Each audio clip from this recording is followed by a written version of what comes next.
And what that is for $39, it used to be $29, it's $39 now. For $39, you will get in 1 or 2 hours a video of a user doing anything you want, talking out loud on a computer, and you can see the screen. It's a flash video. It's a fantastic service.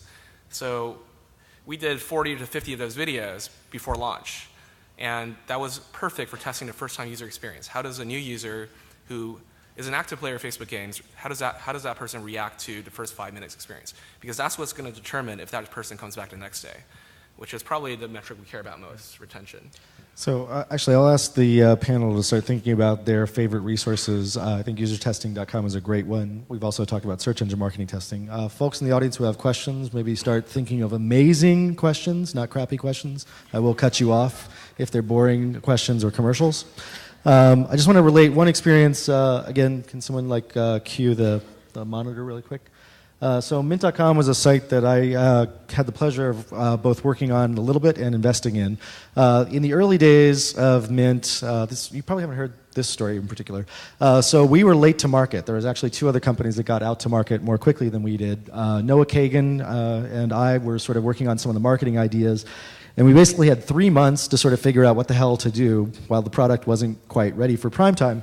And other competitors already had products out in the market. So there were 2 things we did. One is we actually created a blog for Mint that was basically a series of questions. We hired someone who was a personal finance blogger. We started creating content and borrowing content, asking guest folks to post on that. The other thing we did was we did a bunch of search engine marketing tests around copy and images for different types of people in changing either income or expense scenarios. So people who are having children, people who are moving, people who had either gained or lost a job.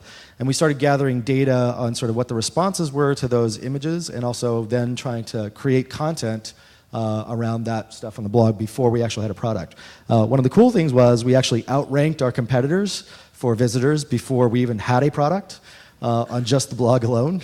We also managed to get about 10,000 beta users from some of the search engine marketing tests so that when we're ready to launch, we could immediately roll into that. So the reason I'm bringing this up is I want to sort of ask you guys the question. So Craigslist and eBay are maybe examples of sites that aren't necessarily pretty, but they're extremely functional, have large user bases, make a lot of money. Mint was this site that was sort of pretty, and I think, in the case of building for a financial site, trust or some level of sort of, qualitative behavior was really important. But, we all said this. So there's this thing where I think previously focus groups were a bad word. Focus groups are a dirty word. Qualitative testing is okay. What's the fucking difference? There's a huge difference. Just commenting on Mint for a moment. I think Mint, it also depends on the competitive space. So right. In the Mint competitive space, coming in with a strong, this is simple, beautiful design that works well made a lot of sense. Because why? Because everybody's experienced the alternative, Quicken type of software, which just is so hard to use. So right. So in that sense, it really, it made a lot of sense. Coming back to your question about, just focus groups. Focus groups have so much social interaction of all the people reacting to each other, as opposed to qualitative testing, which is generally one at a time. And I think is that the essential difference? It's multi-group, multi-user group versus individual test? Also, in the test, you're actually watching them, whereas in focus groups, people are generally just talking, looking at it and talking. Okay. Yeah, I think at least IDEO, they have a bunch of different methodologies that they use, but one of the things that they don't like about focus groups is that you get a bunch of average people together, you take them out of their normal context, and you basically have them, come into a room and they're reacting to each other. They're reacting to the first 30-second view of the product, and they're all forming groupthink opinions right away versus, I think one of the really interesting things that IDEO tends to do is they tend to actually go to the customer and actually operate in their context and try to do studies, try to do things that are, longer term than, a 30-minute conversation. So could I summarize then the qualitative testing is still measurable, if not empirical? I think it's a superset of focus grouping, and each one of the methodologies has different. Okay, that sounds wishy-washy, Andrew. All right, amazing questions from the audience. Yes, over there, and I'll repeat it. Could you stand up and yell, please? Great.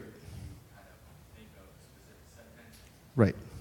So question is, what kind of techniques do you use for testing different user personalities or profiles? Is that an important part of the design? I can address that. It's an incredibly important part of the design for testing certain types of things. I make a great use of screeners.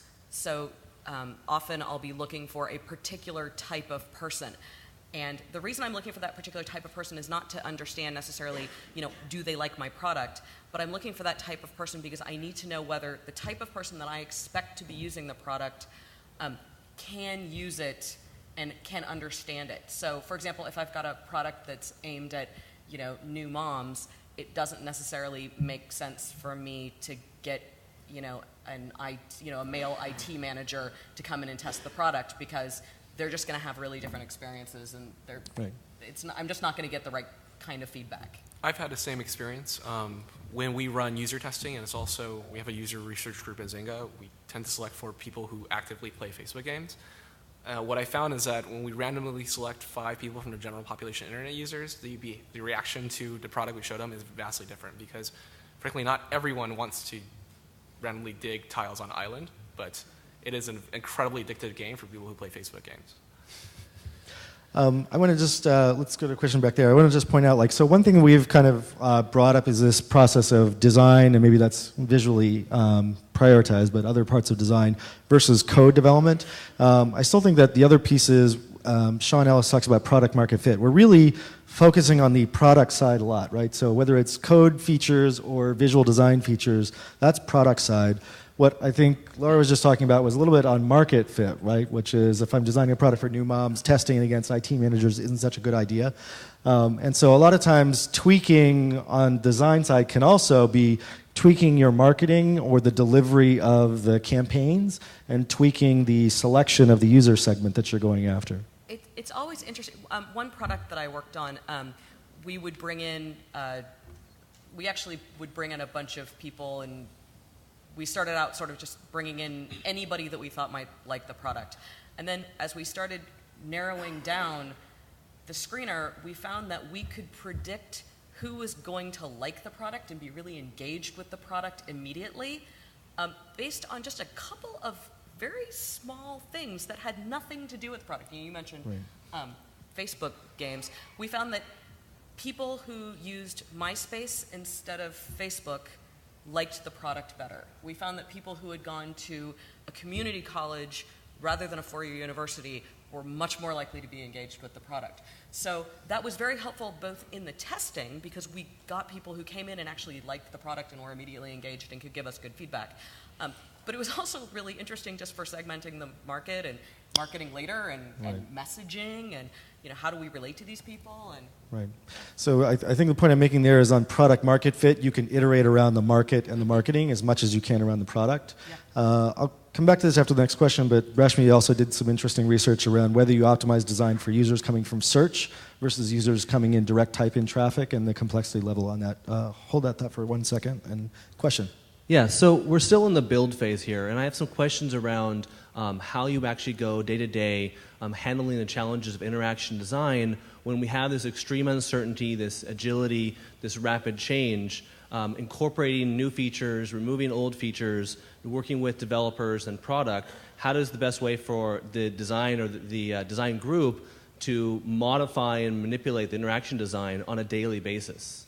So how do you deal with team structure and interaction design iteration in under that extreme uncertainty? In a moving tomorrow target. It could be a completely different feature that we're going to add or remove. Right. And you say you're in the build phase. Does that mean you don't have users, or you do have users? No, this section of the talk is about build, so we've been working through the build phase, and so I want to talk about how you actually go and build these things and with the designer and with the interaction design. I think you need to embed the designer on the development team.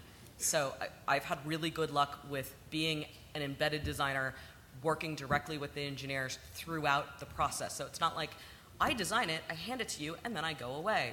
It's I start to design it and come up with the concepts, and meanwhile, development is working on some things that aren't immediately customer-facing, and then we're working together through the whole process. And they're doing continuous deployment. And so we're changing things, and we're changing design based on qualitative and quantitative feedback that we're getting There we as the go. product's out there. That's what I was looking for, was designers that actually know what the goal is and the measurable results of that goal. Because I think a lot of times we tend to put design in a room and we just hide them, and then we figure out whether it's going, rather than saying, hey, you know what, here's the design metric, here's the goal that we're actually trying to measure for. It went up or it went down. Hey, designer, what do you think about that?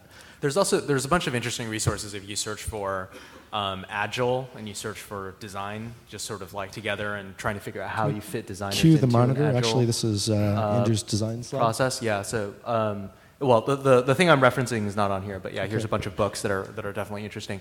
And I think one of the big things is there's within the design community different. I think well, let me start with the technology side. I feel like with engineers, it's pretty clear that sort of this whole way of doing Agile and doing Scrum and all that stuff as a methodology is sort of won out, and no one really wants to do waterfall anymore, and so on and so forth. One of the interesting things, just as an observation within the design community, is that the design community is still actually fairly bifurcated on this. And you have a bunch of people that are willing to do, highly iterative, rapid prototyping things, but you also have a lot of folks that maybe come from more the agency side. And their point of view on all of this is they really want to show stuff that's like really good. And so there's more of a, if you find people of those backgrounds,